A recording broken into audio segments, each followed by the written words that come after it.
Packing up the whole crew for a week down the shore? Don't waste your first day dragging bags and beach chairs. Let Beach Caddy do the work. With bellhop service for move-ins and move-outs, plus beach cart rentals in Ocean City, Avalon, Sea Isle, Stone Harbor, and Wildwood, they've got your back from driveway to dune. Stress less, relax more. Book now at beachcaddy.app. Use the promo code Jimbo for 10% off your bellhop or cart rental services. Beach Caddy, because vacation should start when you get there. Best beach carts on the Jersey Shore. Book now at beachcaddy.app. Use the promo code Jimbo for 10% off your order and let Beach Caddy take the stress out of your vacation.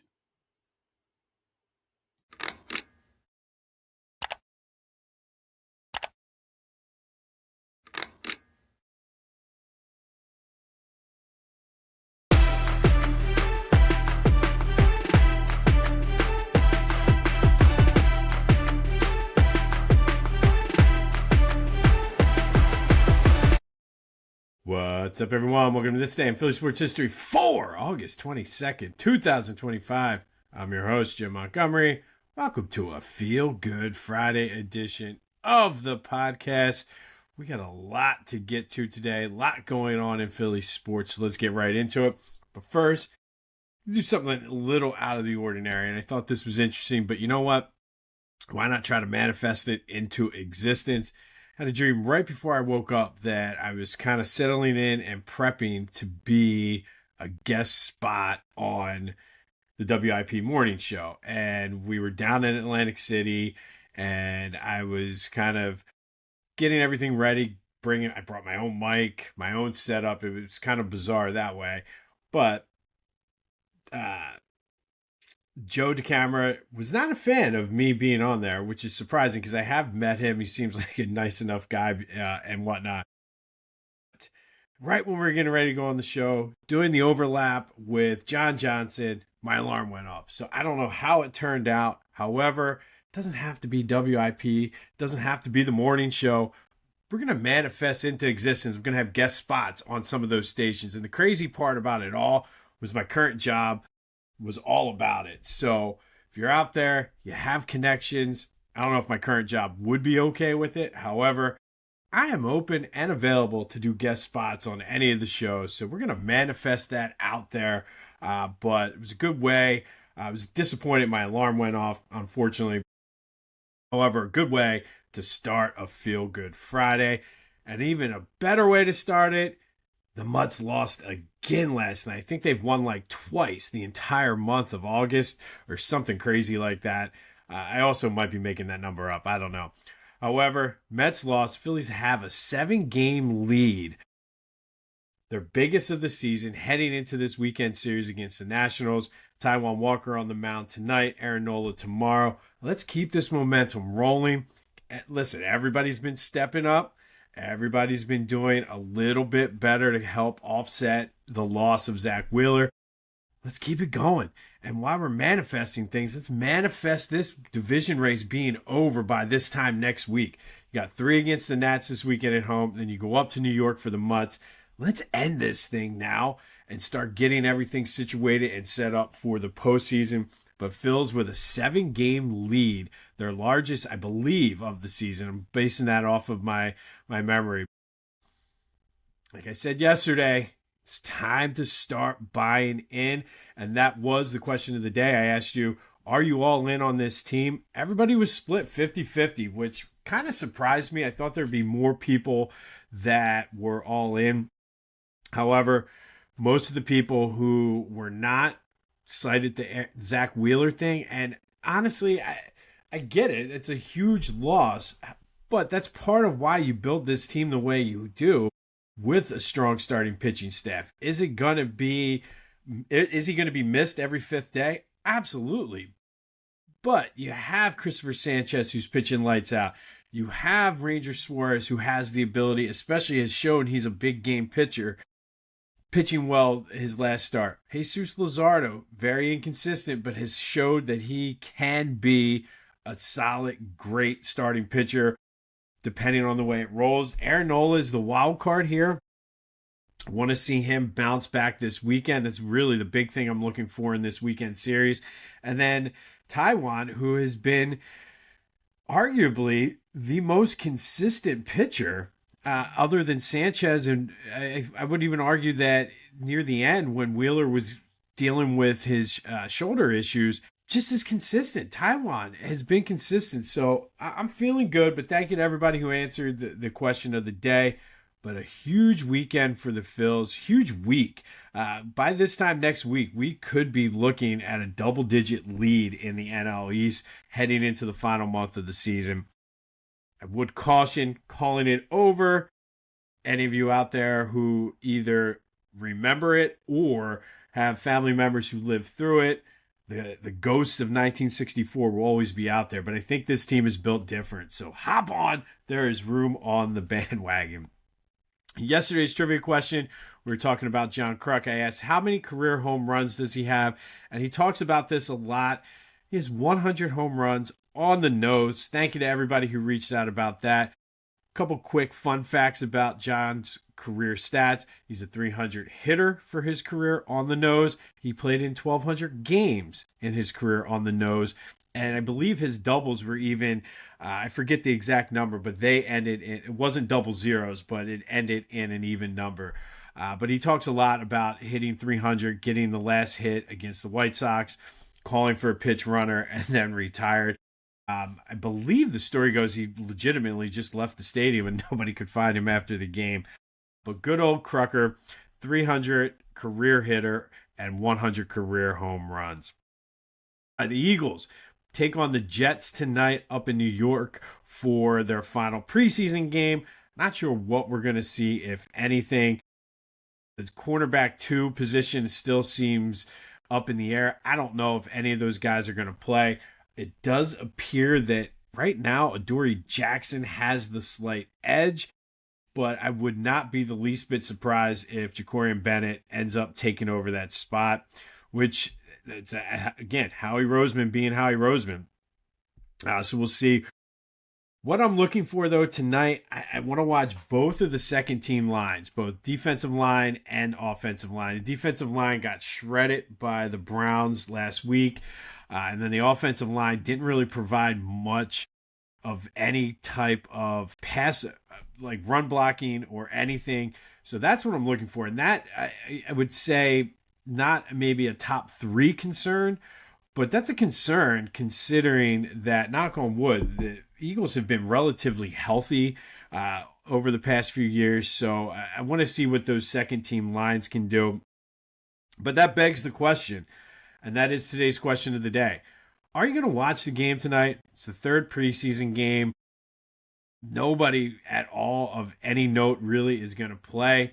Are you one of those people that are going to watch? Like I said, I might watch the first half because I do want to see what those lines do, but it's Phillies, man. Phillies are going to be must watch here in September. So that's what I'm watching. I'll watch the first half, probably flip back and forth between that and the Phils, depending on how that goes. There's always Friday Night SmackDown as an option as well. But are you watching the Eagles preseason game? 267-495-8531. That's the Back to the Future voice and text line.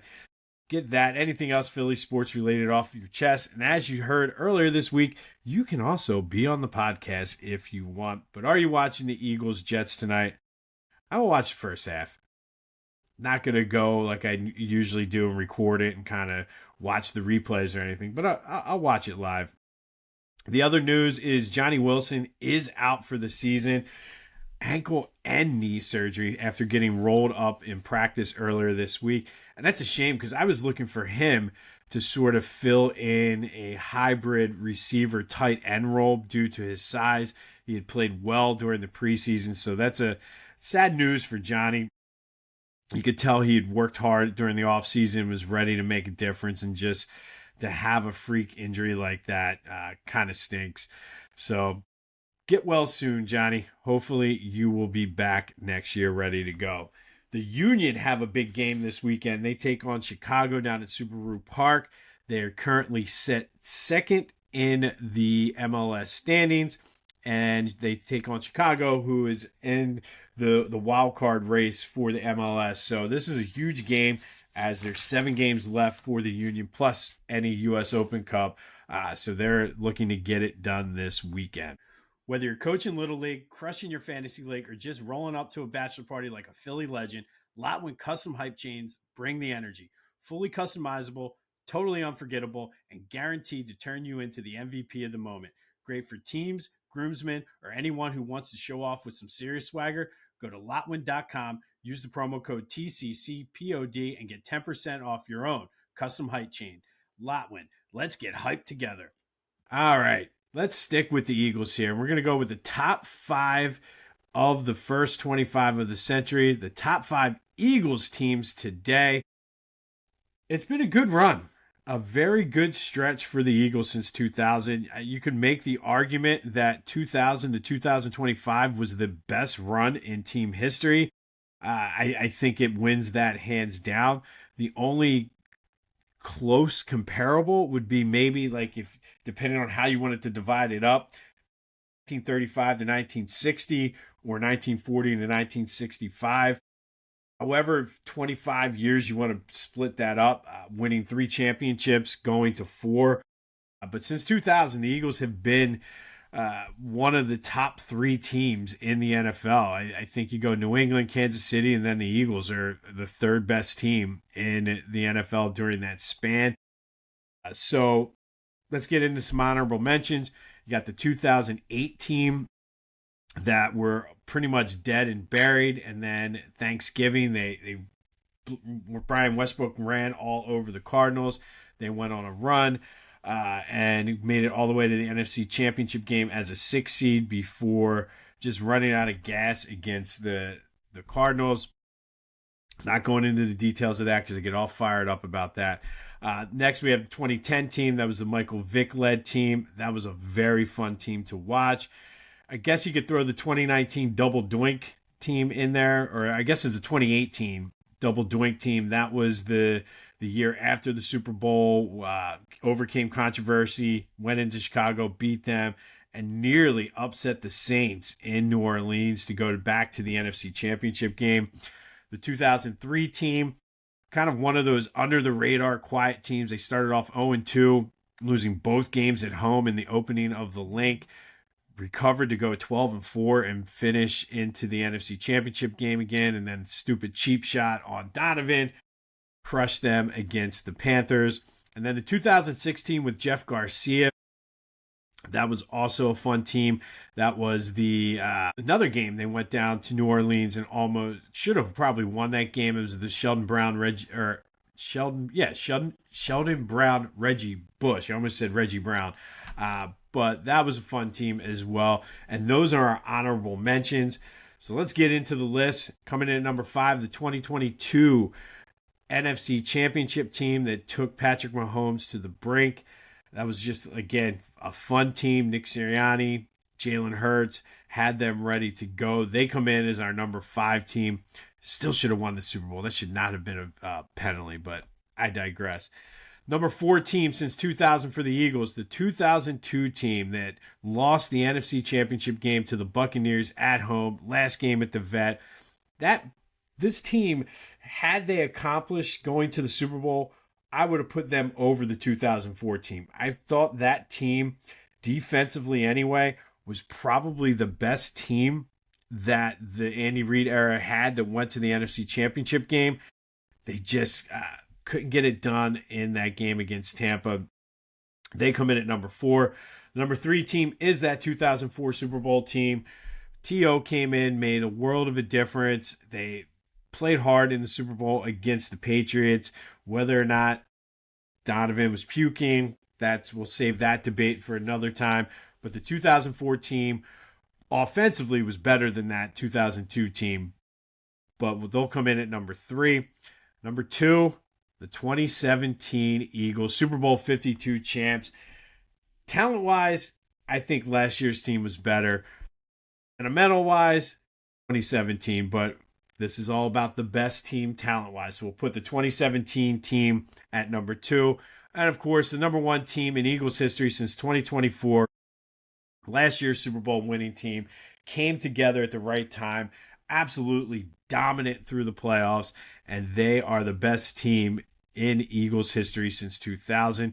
You could arguably say they're the best team in Eagles history as well. More on that in a minute. But it's your turn. Who's too high? Who's too low? Did I miss any team that should have had some consideration? Like I said, to me, the 2000 to 2025 span is the best 25-year stretch without question in Philly sports. And you can also make the argument. I know the Sixers and Flyers in there sort of early were good, but haven't been so much late. You can make the argument that 2000 to 2025 is the best 25-year stretch in Philly sports history. And I'm going to jot that down because that's a good question, maybe even a good segment to do later. But what are your thoughts on that? That's a good one to hit me up on social media with, or the Back to the Future voice and text line. Is 2000 to 2000, are we living the golden era of Philly sports? I think we could be. But be sure to follow me on social media, Jimbo_Mont on Twitter and TikTok. On Instagram at Philly Jimbo. Subscribe to the YouTube channel, Jimbo_Mont, and continue to spread the word as we grow this thing. If you are a new listener, welcome. Thank you for joining us. And I decided, rather than do it on a Feel Good Friday, it'd be a good way to start next week. I'll provide the details of the preseason Eagles show, since we're going to start prepping for that next week. So stay tuned next week for details on that. It's time for Fridays with AI, where we ask AI to rewrite Philly sports history. Every Friday, only on This Day in Philly Sports History. That's right. It is time for Fridays with AI. It's Friday. We spent Fridays with AI, brought to you by Philly Goat. It's a great time to get the Philly Goat. You probably won't have an Eagles shirt in time for the opener, but get geared up for the season. Help Devin out, buy the Philly Fanatic shirt, get geared up for Red October. So much to look forward to. So go to Philly Goat for your Philly sports apparel needs and use that promo code Jim Montgomery to take 10% off your order. And take a minute this weekend. Go through, scroll through the website and see what they have to offer. But be sure to use that promo code Jim Montgomery. All right, so we've been doing the top 5 of the first 25 of the century. I had an idea yesterday, sitting in a meeting, and I'm like, you know what?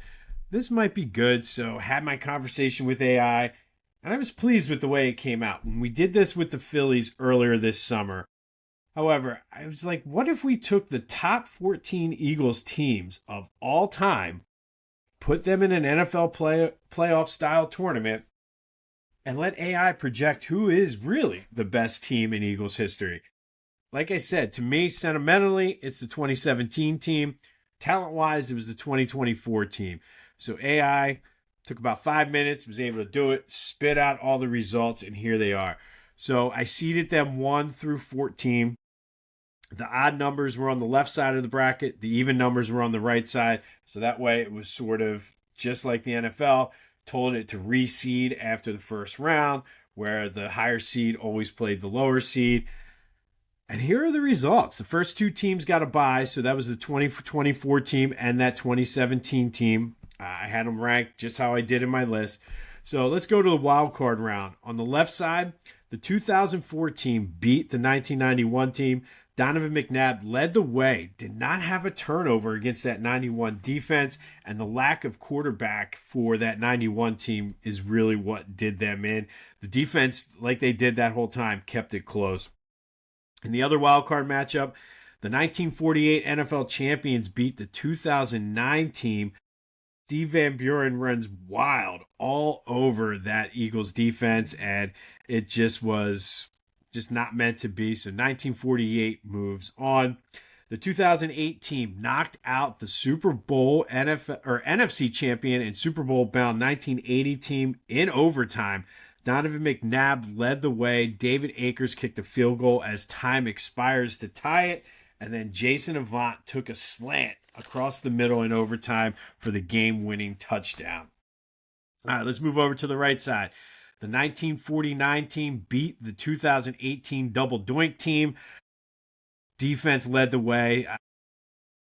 That 1949 defense sacked Nick Foles 4 times and used the run game to just kind of win this game going away, controlled the clock, and it just was too much for Nick Foles and that team to handle.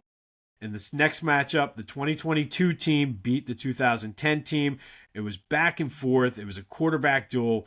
Hurts versus Vic. It was an exciting game, but the offensive and defensive line on the 2022 team was the difference in this one. And then in the final wild card matchup, the 1960 team beat the 2002 team, one of my favorites. It was a low-scoring defensive struggle, as you would imagine, but it was Chuck Bednarik stopping Deuce Staley on 4th and 2 inside the red zone to end the game. And that takes us to the divisional round. On the left side, the 2024 team beat the 2018. The defense just was outstanding. They shut down Brian Westbrook and were able to follow the script that they did all last year. Jalen Hurts with a deep ball to A.J. Brown. Then Saquon iced it with a long touchdown run as the 2024 team moves on. And then in the other divisional matchup, the 2004 team knocked out the 1948 team. The 2004 team was just too fast for the 1948 team, who couldn't get the pass game going. So that defense got it done for the 2004 team. Over on the right side of the bracket, 2017 knocked out the 1960 team. The pass rush was just too much, and Nick Foles started to get some of that Nick Foles magic as he threw a touchdown pass on the screen to Corey Clement to ice it late in the game. Clement went 65 yards down the sideline. And then in the other divisional round, the 2022 team knocked out the 1949 NFL champions, pretty much dominant fashion. This was the first blowout, really, of the entire tournament. That 2022 team just had too much speed, and the defense just shut down Steve Van Buren. Brandon Graham and Hassan Reddick combined for 3 sacks as they move on to the conference championship. So then in the conference championship on the left side, it was the 2024 team taking on the 2004 team. This was a good game, back and forth. Though converted a 4th and 3 on a quarterback draw, and then hit Devontae Smith on a deep go route to give the 2024 team a 28-23 win. Jalen Hurts was the difference in this game, outplayed Donovan McNabb, came up huge in the fourth quarter to give the 2024 team the win. And then on the right side, it was the 2017 team taking on the 2022 team. 2017 wins 27-20. Patrick Robinson, kind of eerily similar to another conference championship pick 6, but got a big interception to take it deep into 2022 territory. Nick Foles hit Nelson Aguilar with the game winner late, and then the defense comes in and shuts down Jalen on a tush push to ice the game for the 2017 team. So that sets up our all Eagles era championship. No surprises here. The 2 Super Bowl winning teams are taking each other. Much to my chagrin, the 2017 team upset the 2024 team to win the championship. They jumped out early 10-0. The 2024 team was down 17-14 at halftime. And then the second half, the 2017 team opened it up in the third with a deep shot to Alshon Jeffrey to make it go up 10. Saquon answered right back, though, with a long run on the very next play. The 2-point conversion failed. That's going to be key coming up here at the end. Nick Foles then hit Zach Ertz inside the 20 to make it 31-20. Hurts came right back, though. It was just like punch and counterpunch, came back with a bomb to A.J. Smith with 2 minutes left to make it 31-27, the 2017 team. The defense held. They got the ball back, but Fletcher Cox put pressure on Jalen Hurts on a 4th and long and forced an incomplete pass to ice the game. Nick Foles wins the MVP of the tournament. He caught fire late. I guess AI really likes that 2017 team, but had some fun with this. But what do you think? What are your thoughts on who would actually win if you threw the top 14 best Eagles teams of all time into a tournament? Who would win? Thoughts on that? Let me know what you got. But hit me up on the Back to the Future voice and text line. But that was Fridays with AI, brought to you always by Philly Goat. You go to phillygoat.com and use that promo code Jim Montgomery to take 10% off of your order. And by the way, I think I said the 2009 team. It was actually the 2008 or 1988 team. In my head, like I had it written and I realized I just read it wrong. It was the 88 team, not the 2009 team. Because that 2009 team was the one Donovan's last year where they kind of folded down the stretch. That was the 88 team. As I'm thinking back, I'm like, that didn't make any sense. So always try to get it right here. All right, let's go to August 22nd. Excuse me. On this day in 2003, Phillies beat the Cardinals 9-4. Jim Thome hit his 35th and 36th home runs, breaking Darren Johnson's club record for home runs by a first baseman in a season.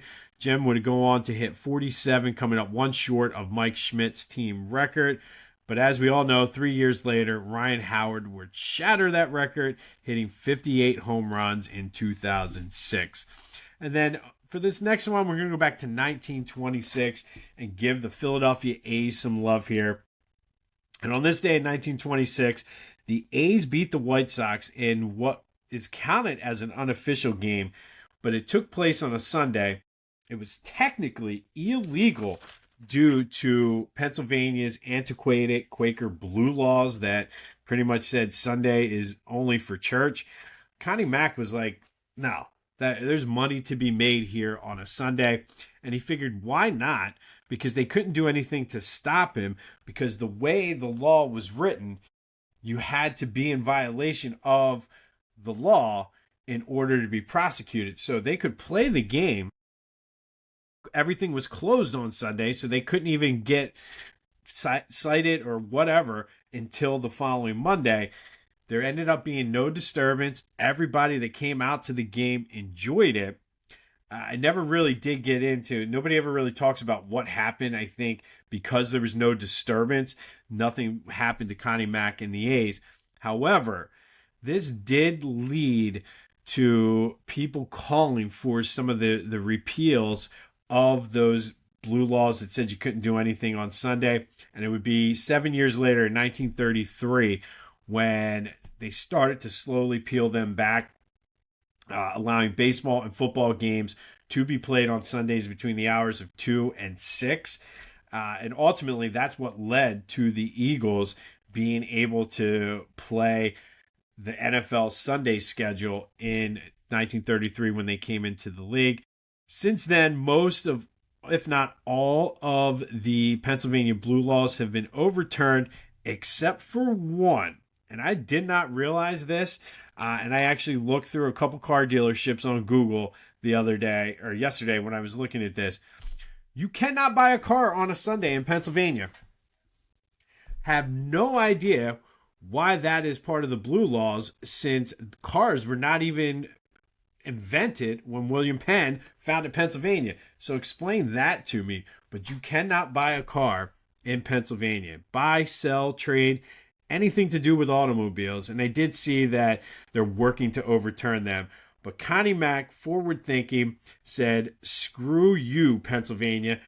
I'm playing a baseball game on Sunday. And it sort of paved the way and opened the door for what we know today. A Sunday afternoon baseball game, Sunday football, all of that. So thank you, Connie Mack, for opening the door. Still can't buy a car on Sunday, but we can watch football and buy beer and liquor. So I guess 2 out of 3 ain't bad. That does lead to today's trivia question. Connie Mack is the all-time leader in wins and losses for Major League Baseball managers. That's a testament to the fact that, 1, he managed for a long time, and 2, he was a very shrewd businessman. So once he had to start paying those contracts, he let the guys walk, develop more talent, and then won a couple more World Series. But today's trivia question, who is number 2 on the list for both wins and losses all time for Major League Baseball managers? I did not realize this. I'm anxious to see if anybody knows this out there. So hit me up on the Discord channel. That's the first link in the description. And in my social media, Back to the Future voice and text line. But which manager is number 2 on the all-time list for both wins and losses for managers? Be sure to check out theclashingconferences.com. We are a proud member of the Clashing Conferences Sports Fan Network here at This Day in Philly Sports History.